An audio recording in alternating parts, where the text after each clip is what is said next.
Faced with a huge mess, but you're all out of cleaning supplies? Check your pantry.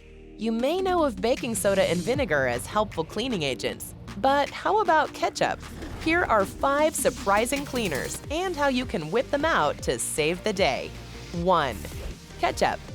Most people think ketchup creates a mess, but as it turns out, it can clean brass. Since ketchup is highly acidic, it eats the oxidation on brass. Just let it sit for 5 to 10 minutes, then wipe off. 2. Potatoes. When you run into rust, reach for a spud.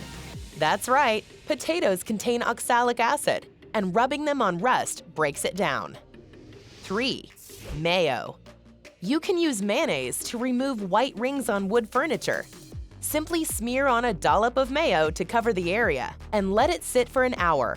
Then rub the spot until it disappears and apply furniture polish. 4. Butter. Rather than lather butter on your bread, put it to work to remove gum. The oils in butter make gum less sticky, so rub it wherever gum gets stuck, like windows and tabletops, or hair. 5. Vodka. Your vodka is ready to step out from behind the bar and help fight stains and odors. Alcohol cuts through grease, so you can use vodka to remove greasy stains, or spray it on the carpet to evaporate funky smells left by pets.